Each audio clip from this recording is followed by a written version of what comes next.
Class 12 की chemistry class है जिसमें हम देख रहे हैं एल्डिहाइड, कीटोन और कार्बोक्सिल ग्रुप। ये हमारा लेसन है जिसमें हमने जो है बेंजल्डिहाइड बनाने की विधि और उसके कुछ रासायनिक गुणों को हमने देखा था पिछले लेक्चर्स में। आज हम जो है उसके बचे हुए रासायनिक गुणों के बारे में बात करेंगे। अगर आप लोग चैनल पर नए हैं, चैनल सब्सक्राइब कर लीजिए। देखिए, क्लास 12 की हिंदी मीडियम की केमिस्ट्री क्लास है जिसमें आप अपनी तैयारी जो है बेहतर कर सकते हैं। चलिए अगले इंपॉर्टेंट केमिकल रिएक्शंस के बारे में बात करते हैं, जो है नोवेंजल अभिक्रिया। नोवेंजल अभिक्रिया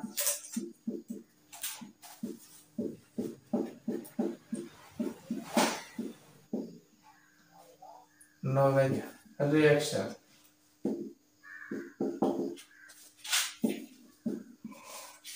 नोवेंजल अभिक्रिया या नोवेंजल रिएक्शन, ये भी नाम से पूछा गया है। देखिए, नोवेंजल अभिक्रिया में जो है जो बेंजल्डिहाइड होते हैं ये मैलोनिक अम्ल से अभिक्रिया करते हैं पहले। तो ये हमारा बेंजल्डिहाइड है C6H5CH2।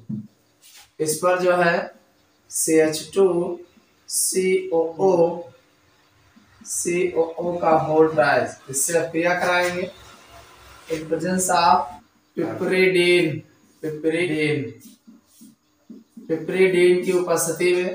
तो देखिए, ये दो हाइड्रोजन है, एक ऑक्सीजन, ये आपस में H2 बना लेगा। तो ये कार्बन जो है इससे जो है डबल बॉन्ड के साथ जुड़ जाएगा क्योंकि दो हाइड्रोजन निकलेगा।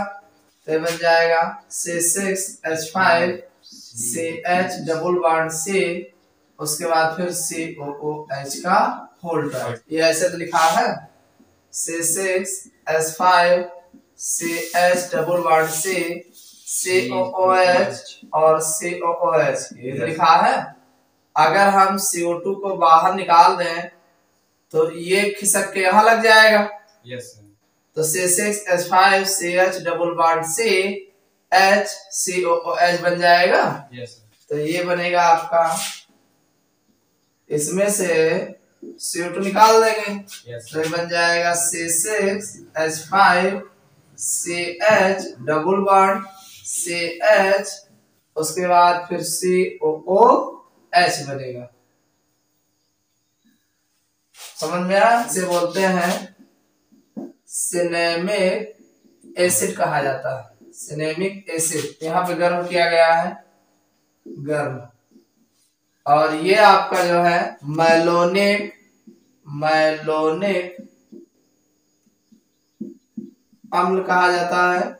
मैलोनिक अम्ल ये आपका बेंजल्डिहाइड है, ये है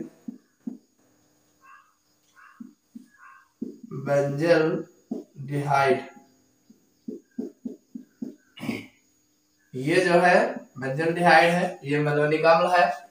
तो कहने का मतलब जब बेंजल्डिहाइड मैलोनिक अम्ल के साथ पिपरीडीन की उपस्थिति में अभिक्रिया करते हैं तो सबसे पहले ये योगात्मक इसमें से H2 निकलेगा, H2 निकलेगा और ये आपस में जुड़ जाएंगे। और फिर जो बनता है इसको जरा से हीट करेंगे तो इसमें से कार्बन डाइऑक्साइड निकलेगा और फिर हमें सिनेमिक एसिड प्राप्त होता है। तो यह अभिक्रिया जो है नोवेंजल अभिक्रिया कहलाती है। चलिए अगले हम टाइप्स की अभिक्रिया देखते हैं। बेंजीन नाभिक की अभिक्रिया अगली है, बेंजीन नाभिक की अभिक्रिया।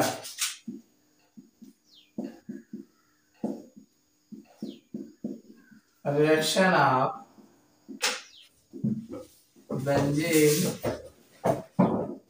रिंग।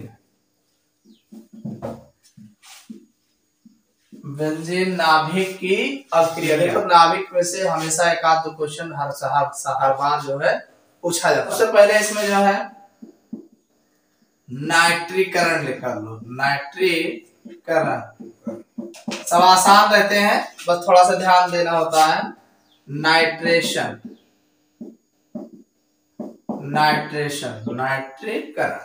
भाई नाइट्रीकरण आप जानते हैं, ये आपका बेंजल्डिहाइड है।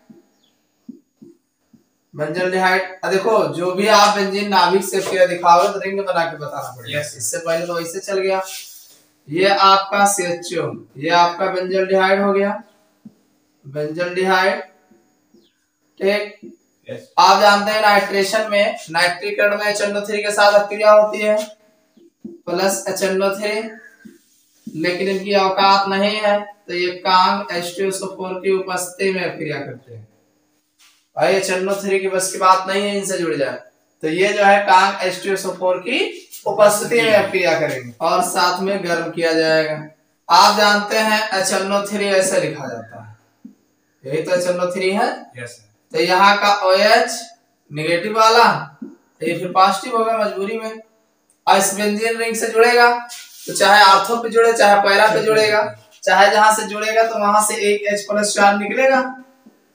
भाई कहीं ना कहीं से जुड़ेगा, वहां से एक H निकलेगा, तो एक H निकलेगा OH के साथ H2O बना लेगा, तो जहां से निकलेगा वहां ऋण आवेश बनाएगा ना, प्लस बन के आया है तो वहां नेगेटिव कर देगा, चाहे आर्थो पे चाहे पैरा पे।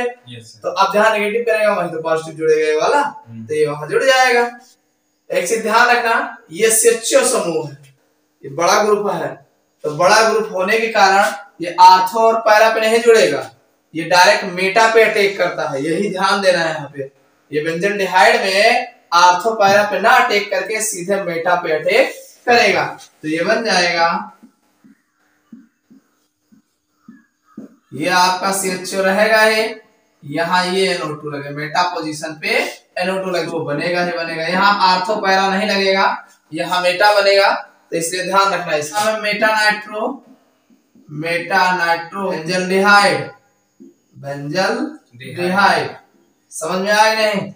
मेटा नाइट्रो बेंजल्डिहाइड, इससे ये बड़ा ग्रुप है, तो बड़ा ग्रुप होने का ये जो है यहाँ लगेगा। ठीक है भाई, बेंजल्डिहाइड सांद्र H2SO4 की उपस्थिति में HNO3 के साथ गर्म करने पर हमें मेटा नाइट्रो बेंजल्डिहाइड प्राप्त होता है। अगली हेडिंग इसी में कर लो, ये तो था नाइट्रीकरण, अब की लिख लो सल्फोनीकरण, सल्फोनीकरण, सल्फोनेशन, सल्फोनेशन, सल्फोनीकरण। सल्फोनीकरण में क्या होता है कि H2SO4 की क्रिया कराई जाती है, ये है आपका बेंजल्डिहाइड, यहाँ CHO होगा, इस पर जो है ऐसे लिख लो, कांग H2SO4 कंसंट्रेट H2SO4 की क्रिया कराई जाए और जो है साथ में गर्म किया जाएगा। तो आप जानते हैं H2SO4 OH SO3H, यही तो है, H2SO4 है ना, इसका OH निगेटिव होगा तो ये पॉजिटिव होगा। yes, sir. और ये OH ये भी मेटा पोजीशन पे ही लगेगा, तो कुछ करना नहीं है, बड़ा आसान है, जाएगा यहाँ ऊपर CHO ग्रुप हो जाएगा, मेटा पोजीशन पे SO3H हो जाएगा, सल्फोनिक ग्रुप लग जाएगा। इसका नाम होगा Meta formyl benzene sulphonic acid. समझ में आया कि नहीं? कुछ हमने किया नहीं, H2SO4 लिखा था, H2SO4 का OH निकाल करके इनके साथ H2O बना दिए, प्लस जो है H2O बना दिए, बाकी जो है SO3H बचा, इसको मेटा पोजीशन पे जोड़ दिए, तो मेटा फॉर्माइल, क्योंकि ये लगा है ना CHO ग्रुप, इससे बड़ा ग्रुप ये, तो Meta formyl benzene sulphonic acid, ये आपका प्रोडक्ट बनेगा। समझ में आया कि नहीं? लिखा हम बेंजल्डिहाइड पर, ये है बेंजल्डिहाइड,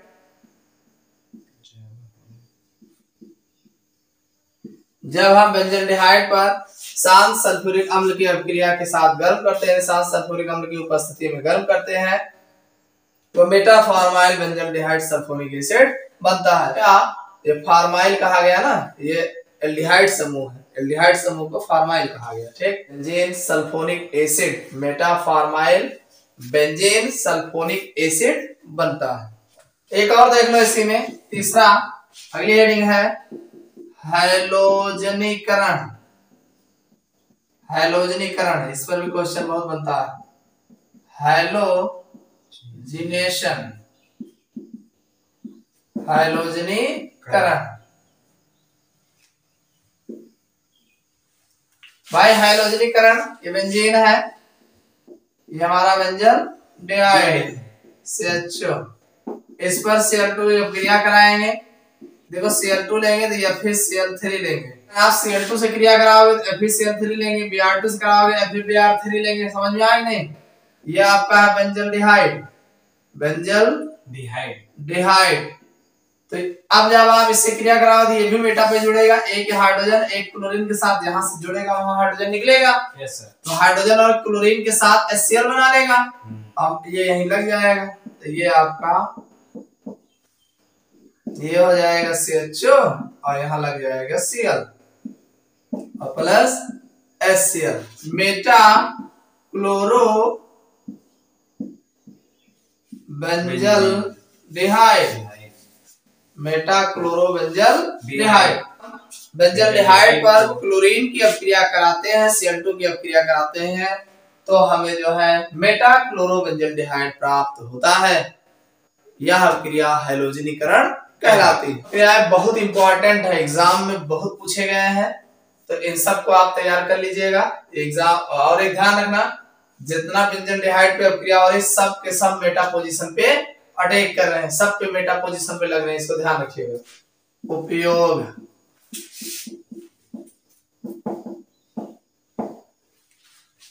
चलिए हम बात कर रहे थे उपयोग। तो उपयोग में सबसे पहला उपयोग ऐसे ही जान लो, इत्र जो होते हैं, इत्र उद्योग में जो है इसका उपयोग किया जाता है। दूसरा, रंजकों के निर्माण में जो कलर आते हैं, कलर बनाने में इसका उपयोग किया जाता है। और तीसरा, विभिन्न कार्बनिक यौगिकों के बहुत सारे कार्बनिक यौगिक जो है बेंजल डिहाइड से बनाए जाते हैं। और अगला है सिर्फ अभिकर्मक के निर्माण में, सिर्फ अभिकर्मक का नाम सुने होंगे, तो इसके निर्माण में भी बेंजल डिहाइड का उपयोग किया जाता है। तो ये तो थे बेंजल डिहाइड के उपयोग। हम बात करते हैं फॉर्मल्डिहाइड कैसे बनाया जाएगा। फॉर्मल्डिहाइड या इसी का एक नाम और है मेथेनल, फॉर्मल्डिहाइड को ही मेथेनल कहा जाता है। और इसके सूत्र की बात करोगे HCHO होता है, HCHO, ये है फॉर्मल्डिहाइड, या इसी को मेथेनॉल कहा जाता है। HCHO फॉर्मल्डिहाइड और मेथेनल होगा, नल।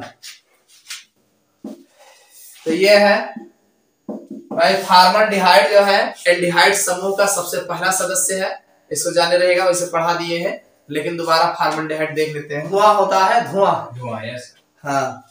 और हरी पत्तियां जो धुएं होते हैं और हरी पत्तियां जो होती हैं, इसमें फॉर्मल्डिहाइड की मात्रा जो है कुछ पाई जाती है। सूर्य के प्रकाश और क्लोरोफिल की उपस्थिति में जो है कार्बन डाइऑक्साइड और जल की अपक्रिया द्वारा जो है फॉर्मल्डिहाइड बनाया जाता है। फॉर्मल्डिहाइड बहुलीकृत होकर के ग्लूकोज में चेंज होता है। कैसे? तो ये आपका है H2O और ये आपका है CO2। ये दोनों आपस में क्रिया करते हैं, कार्बन डाइऑक्साइड और जल, क्लोरोफिल और सूर्य का